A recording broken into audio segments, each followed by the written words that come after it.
আজকে সবাই প্রেস মিটের সভাপতি আমাদের প্রেসিডেন্ট অসিত শুক্লবৈদ্য এবং আলোচনা করবেন প্রেস মিটে সুমন্ত দাস।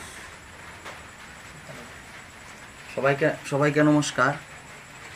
গত 12 তারিখ নির্বাচনের ভোট গণনা খোয়াইয়ে ভোট গণনার সময় আমাদের যে কাউন্টিং এজেন্ট ছিল তাদেরকে রূপক ঘোষ, মনোজ দেব সহ বেশ কয়েকজন মিলে মারধর করে এখান থেকে বের করে দেয় ভোট গণনা কেন্দ্র থেকে। তারপর তাদেরকে বের করে দেওয়ার পর বেশ কয়েকটি আসন আমাদের জিতা ছিল সেটি ছিনিয়ে নিয়ে যায়। সেখান থেকে নিয়ে যাওয়ার পর তারা যারা আমাদের দলের যে বিজিত প্রার্থী আসলো তাদেরকেও বের করে দেয়। তারপর সেখান থেকে বের করার পর তারা থেমে থাকেনি। পরের দিন হাতকাটা বাজারে মঙ্গলবার সকালে দলাবেল স্কুলের সামনে দাঁড়িয়ে বাজারে আসা দোকানদার এবং মাছ ব্যবসায়ী, মাংস ব্যবসায়ী, অন্যান্য সবজি ব্যবসায়ীদের আটকে বলছে হাতকাটা বাজারে যাওয়া যাবে না, হাতকাটা বাজার তিপ্রামাতার বাজার, এখানে যাওয়া যাবে না, তোমরা খোয়াইয়ে যাও। তারপর দোকানদার বলছে এটা আবার কী ধরনের কথা, আমরা তো সবসময় হাতকাটা বাজারে দোকানদারি করি, না এখানে আসা যাবে না। তারপরে তাদেরকে বলছে তোমরা বাড়িতে চলে যাও। তারপর তারা বেশ কয়েকজন জোর করে হাতকাটা বাজারে এসে বলছে, আবার বেশ কয়েকজন ডরে ভয়ে চলে গেছে। খোয়াইয়ের কিছু লোক, পোহরমুড়া বাজারের সামনের কিছু লোক এবং রামচন্দ্রঘাটের কিছু লোক মিলে আর সমতল পদ্মবিল বেশ কয়েকজন বিজেপি নেতা মিলে এই কাজ সংগঠিত করেছে। তারপর কিছু অটো চালক সমতল পদ্মবিল বাজারে আসা যাত্রীদের খোয়াই থেকে নিয়ে এসেছে।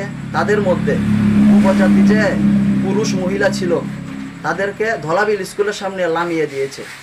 আবার যারা বাঙালি ছিল তাদেরকে অটোতে রেখেছে। উপজাতিদের বলছে তোমরা হেঁটে বাড়িতে চলে যাও, আর যারা বাঙালি ছিল তাদেরকে অটোতে করে গন্তব্যস্থলে পৌঁছে দিয়েছে। তাদের বলছে তোমাদেরকে নেওয়া যাবে না, তোমরা ট্রাইবেল,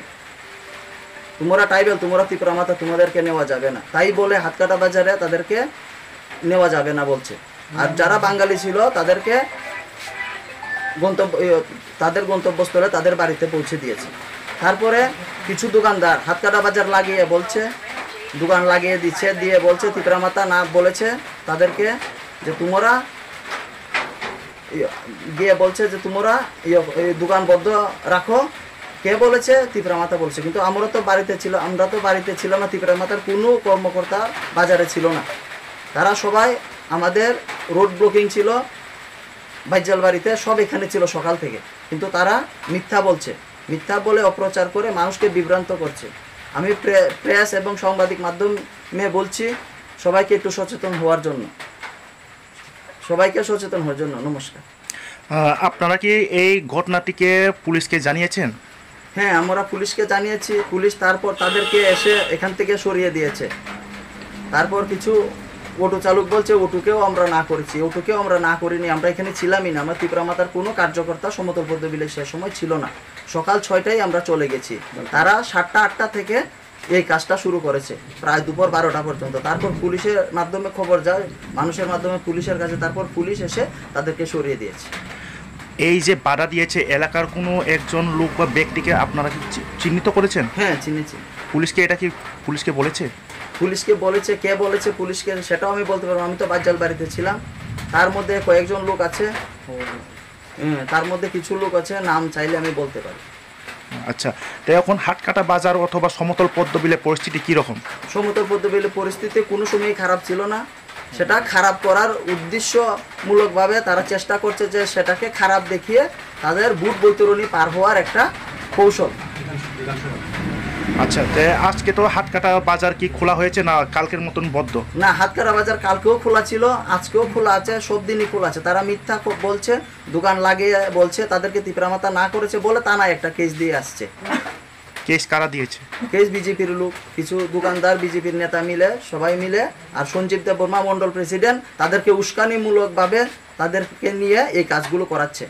আপনার বিরুদ্ধে কয়জনের বিরুদ্ধে কেস করা হয়েছে?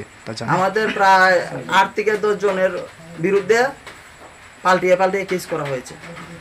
আচ্ছা, তাই আপনার পরিচয়? আমি সমতল পদ্মবীর বুথের ভাইস প্রেসিডেন্ট, নাম? সুমন্ত দাস। আজকে যে প্রেস মিট করেছে এটা কোন জায়গাতে? এটা খোয়াই সমতল পদ্মবীর তিপ্রামাতা পার্টি অফিস।